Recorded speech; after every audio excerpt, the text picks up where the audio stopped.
Hey guys, welcome back. Nah guys, episode 7 dari Peacemaker baru aja rilis ya di HBO Max. Bagi yang mau nonton langsung di HBO Max, monggo silahkan. Tapi bagi yang gak ada waktu dan ingin diceritain aja, sok langsung ditonton aja video ini. Baiklah guys, tanpa berlama-lama di intro, gue langsung bahas aja episode 7 dari Peacemaker ini ya. Tapi sebelum gue mulai, yang belum subscribe, monggo di subscribe. Yang udah, makasih ya.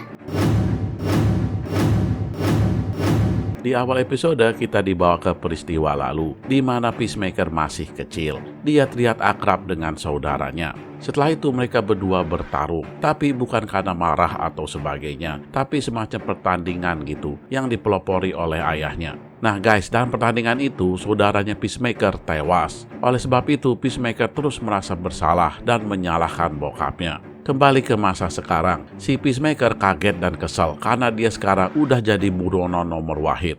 Dia sibuk menjelaskan ke yang lain kalau dia nggak pernah nulis diari. Emangnya dia tampang orang yang nulis diari? Dia langsung bersiap-siap untuk pergi menghabisi Cow, si sumber makanan para butterfly.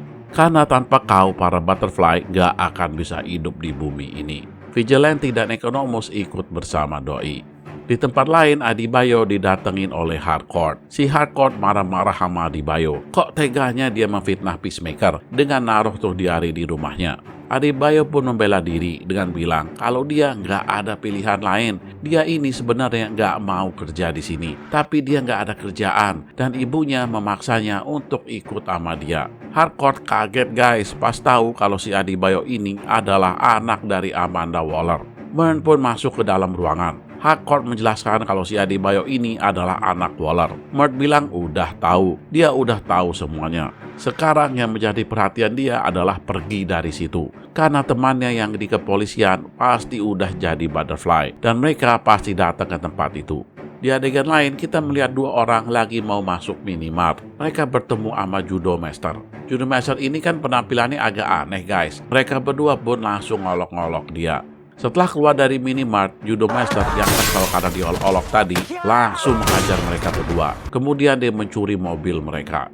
Di tempat lain guys, White Dragon dan pengikutnya lagi bersiap-siap untuk menghabisi Peacemaker. Mereka melacak Peacemaker dengan menggunakan alat pelacak yang ada di helm Peacemaker. White Dragon langsung menghajar mobil van Peacemaker hingga terpental.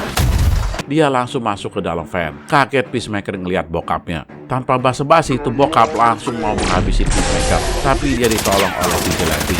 Ngelihat musuhnya banyak, Vigilante langsung melempar granat ke arah mereka. Tapi dia juga terkena ledakan dan sepertinya terluka parah. White Dragon bangun lagi dan langsung mengejar Peacemaker.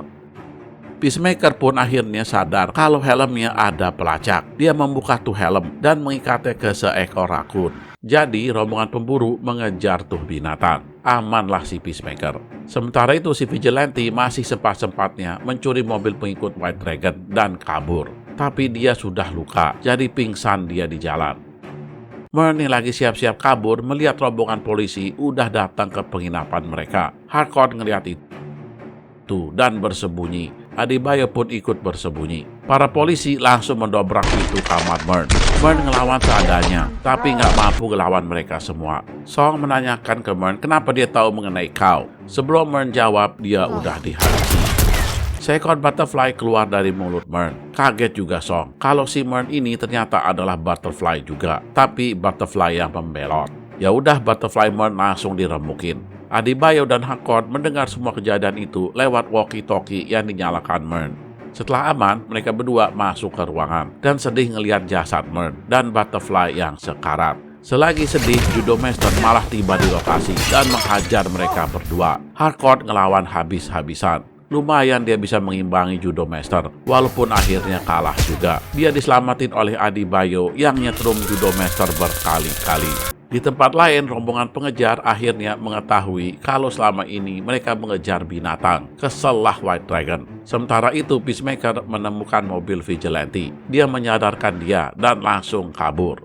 Di jalan, Peacemaker berhenti karena mengetahui kalau di bagasi ada helm-helm lainnya. Ya pasti ketahuan dong di mana mereka berada. Peacemaker langsung membuangnya, tapi telat guys. Para pengejar udah datang dan langsung menyerbu. Economus kabur dari situ. Peacemaker ngelawan sekuat tenaga dibantu sama Igli. Keren Igli ini. White Dragon pun tiba, Igli langsung menyerangnya. Tapi naas nasib Igli guys.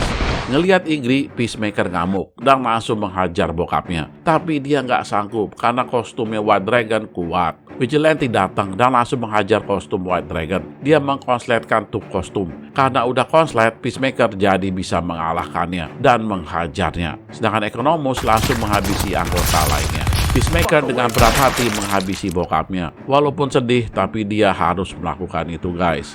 Nah, kembali kita ke Hardcore. Adebayo sedang mengobati luka Hardcore. Setelah itu dia mendapat telepon dari Economus dan langsung pergi ke tempat mereka berada, yaitu di tempat dokter hewan. Vigilante sedang menodong senjata ke arah dokter dan para perawat, takut identitasnya terbongkar. Dia langsung diperintahkan oleh Hardcore untuk tidak menghabisi mereka dan mengikatnya saja. Adebayo ngelihat Peacemaker yang sedang nangis di depan Igli. Dia sedih banget dan memohon-mohon ke Tuhan untuk menyembuhkan Igli. Nah guys, si Igli mendadak bangun dan langsung memeluk Peacemaker. Asli terharu ya ngelihat seekor burung kayak gitu.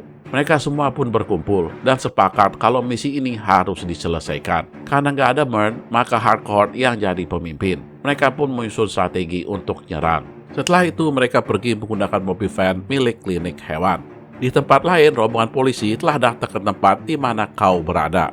Mereka semua terlihat lagi bersiap-siap untuk mengungsikan tuh makhluk. Mau diungsikan menggunakan alat teleport. Guys, tuh makhluk yang disebut kau ternyata gede amat ya, jelek lagi. Dia diperas kayak sapi dan diambil susunya. Ya begitu deh guys, akhir cerita dari episode 7 ini. Kasian juga ya kita ngeliat tuh kau, kok maunya dia diperas gitu sama makhluk-makhluk kecil. Butterfly kan kecil banget ya. Baiklah guys, jangan lupa tonton kelanjutannya di Filosofi Film ya. Dan dukung kami dengan klik subscribe, like, and share. Thank you for watching and see you on my next video. Jangan lupa tonton video kita yang lain ya guys. Dan jangan lupa klik subscribe. See you.